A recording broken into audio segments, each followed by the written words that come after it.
Yes students, I am again with a great problem और एक बहुत ही अच्छी प्रॉब्लम है, बहुत कॉमन प्रॉब्लम है, लेकिन ये प्रॉब्लम आपके लिए बहुत ही यूजफुल होने वाली है। ठीक है, let's see the statement of the problem first. Calculate the number of molecules, calculate the number of molecules present in 1 kg of oxygen and second question is you have to calculate the number of molecules in 1 decameter cube of hydrogen at HTP। सो आपको क्या निकालना है? Number of molecules find out करना है। क्या find out करना है? Number of molecules किसमें निकालना है? 1 kg ऑफ ऑक्सीजन और and 1 decametre cube of hydrogen at HTP। तो let's see the solution one by one. This is a very interesting problem, let's see, and basic problem also. Let's see the solution students.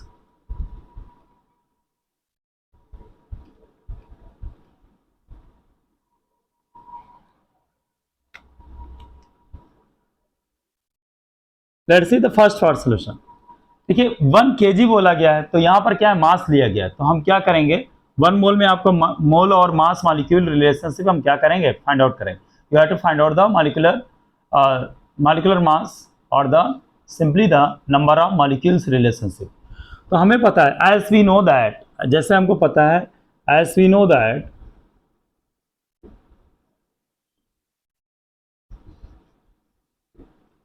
1 मोल हो, 1 मोल या फिर 32 gram of oxygen. एक मोल में आप बात करें, एक मोल में बोलिए, या एक मोल में ऑक्सीजन का अमाउंट कितना होगा? O2 का अमाउंट कितना होगा बेटा? एक मोल में अगर हम मॉलिक्यूलर मास और मोल रिलेशनशिप देखें तो एक मोल में अगर मॉलिक्यूल है तो मॉलिक्यूलर मास के बराबर होगा, और या फिर एटम है तो एटॉमिक मास के बराबर होगा। तो 1 मोल बोलिए या फिर 32 ग्राम ऑफ ऑक्सीजन में नंबर ऑफ पार्टिकल्स जो होंगे 6.022 इंटू 10 पावर 23 मॉलिक्यूल्स होंगे। क्या होगा? पार्टिकल्स में आपके एटम, आयन या मॉलिक्यूल तीनों आ सकते हैं, बट 1 मोल बोलिए या 32 ग्राम ऑफ ऑक्सीजन, 1 मोल हो या 32 ग्राम ऑफ ऑक्सीजन हो, तो उसका जो नंबर ऑफ मॉलिक्यूल्स होंगे, क्योंकि हमको फाइंड आउट करना है, mass is given by the use of that mass we have to find out. Mass already दिया हुआ है, हम मास को यूज करके क्या फाइंड आउट करना है? हमें number of molecules find out करना है। तो सिंपली हमें जैसे पता है 1 मोल बोलिए या 1 मोल में ऑक्सीजन कितनी होगी? मॉलिक्यूलर मास के बराबर होगी 1 मोल और 30। Why I am taking the gram relationship? क्योंकि क्वेश्चन में दे रखा है 1 kg ऑफ ऑक्सीजन में आपको फाइंड आउट करना है number of molecules, so that's why I am taking the mass. तो 1 मोल बोलिए 32 gram of oxygen, both are the same thing, equal to the 6.022 10 power 23 molecules. तो आपका 1 kg और 1000 gram of oxygen, oxygen equal to क्या हो जाएगा? क्योंकि यहां पर ग्राम दिया है, यहां पर ग्राम दिया है क्वेश्चन में, तो ये ग्राम वाला ही लेंगे। 1 kg बोलिए 1000 gram of oxygen equal to क्या हो जाएगा? 6.022 into 10 power 23 into 1000 upon 32. This, after multiplying and dividing, you will get the answer, that is 1.88। आपको आंसर मिल जाएगा 1.88 into 10 power 25, 1.88 into 10 power 25 molecules. Students, this will be the answer, this will be the answer. देखिए ये line बहुत ही आसान है। 1 mole बोलिए या 32 gram of oxygen, 1 mole और 32 ग्राम ऑफ ऑक्सीजन में नंबर ऑफ पार्टिकल्स कितने होंगे? सिंपली आप 32 अगर भूल भी जाइए तो 1 mole of oxygen equal to क्या होगा? 1 मोल किसी चीज का हो तो 6.022 10 पावर 23 मॉलिक्यूल्स होंगे, क्योंकि हमें मोल और सिंपली मास और मॉलिक्यूल रिलेशनशिप फाइंड आउट करना है। लेकिन हमें क्या है, क्वेश्चन में दे रखा है 1 kg, क्वेश्चन में क्या रखा है 1 kg में आपको number of molecules find out करना है, तो इसलिए हमें क्या करेंगे? मास कंसीडर करेंगे। 1 मोल में अगर मास की बात करें, एटम है तो एटॉमिक मास के बराबर होता, यहाँ मॉलिक्यूल है तो मॉलिक्यूलर मास के बराबर होगा। 1 मोल में ऑक्सीजन कितना होगा? 32 gram, that's why it is written 1 mole और 32 gram of oxygen equal to 6.022 10 power 23 molecules. Now 1 kg बोलिए या 1000 ग्राम ऑफ ऑक्सीजन, तो क्योंकि हम 1000 ग्राम इसलिए लेंगे क्योंकि molecular mass is given in the gram, that's why we will take the 1000 gram of oxygen equal to 6.022 10 power 23 into 1000 divided by 32. After multiply dividing, you will get the answer 1.88 into 10 power 25 5 molecules. तो 1000 gram of oxygen में number of molecules कितने होंगे? 1.88 into 10 power 25 molecules होंगे। Now let's see the another solution, that is the second part.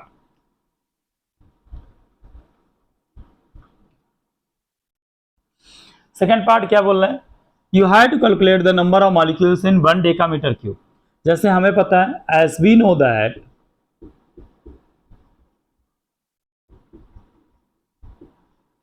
Decametre cube जो होता है वो किसके बराबर होता है? लीटर के बराबर होता है। किसके बराबर होता है?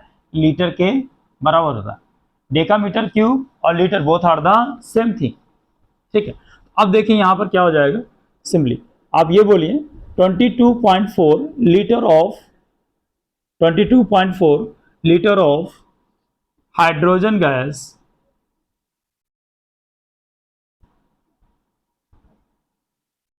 Equal to 6.022 into 10 power 23 molecules. Basically समझिए, 1 मोल में किसी भी गैस का जो अमाउंट होता है, गैस वॉल्यूम होता है, 1 मोल में किसी भी गैस का जो वॉल्यूम होता है कितना होता है? 22.4 लीटर। चाहे आप 22.4 लीटर बोलिए या 22.4 डेकामीटर क्यूब बोलिए। इसीलिए मैंने यहाँ पर लिखा है 22.4 लीटर, या सिंपली आप लिख दीजिए यहाँ पर 22.4 डेकामीटर क्यूब, क्योंकि 1 मोल में किसी भी गैस का अमाउंट कितना होता है? 22.4 लीटर। 22.4 लीटर। अब मैंने बताया लीटर और decametre both are the same thing, decametre cube equal to the litre. So यहाँ पर क्या हो जाएगा, आप चाहे 22.4 लीटर लिखिए या 22.4 decametre cube, but the question में 1 डेकामीटर क्यूब में पूछा, इसलिए हम क्या करेंगे, ये लगा। तो 22.4 decametre cube of hydrogen gas equal to क्या होगा? 1 मोल। और 1 मोल में क्या होता है? नंबर ऑफ पार्टिकल्स कितने होंगे? 6.02 to 10 power 23। तो 1 डेकामीटर क्यूब में क्या हो जाएगा? 1 decametre cube of hydrogen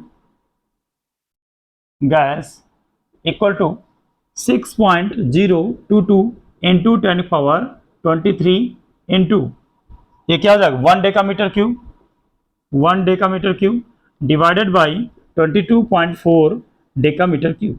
This will be the cancel out, and after dividing you will get the answer, that is the 2.69 into 10 power 2.69 into 10 power 22 molecules। ये question solve करने के लिए पूछा गया। क्वेश्चन में पूछा गया 1 डेकामीटर क्यूब ऑफ हाइड्रोजन में कितने मॉलिक्यूल्स होंगे, हाइड्रोजन की कितने मॉलिक्यूल्स होंगे। तो हमें पता है कि 1 मोल में किसी भी गैस का जो वॉल्यूम होता है वो कितना होता है? 22.4 लीटर होता है। लेकिन डेकामीटर क्यूब और litre both are the same unit, तो क्या 22.4 लीटर लिखे या 22.4 डेकामीटर क्यूब लिखे, तो क्या हो जाएगा 20। अब क्वेश्चन सॉल्व करते हैं। 22.4 decametre cube of hydrogen gas equal to 6.022 to 10 power 23 molecules. तो 1 decametre cube of hydrogen gas क्या हो जाएगा? तो ये क्या करेंगे, इससे मल्टीप्लाइड करेंगे, 6.022 to 10 power 23 को मल्टीप्लाइड करेंगे 1 डेकामीटर क्यूब को, और इसको डिवाइड करेंगे। ये आपका सिंपली यूनिटरी मेथड लगा रहे हैं। By solving you will get the answer 2.69 into 10 power 22 molecules। I hope students you got the problem. Again we will meet with the shortly with the great problems. Thank you. Have a good day.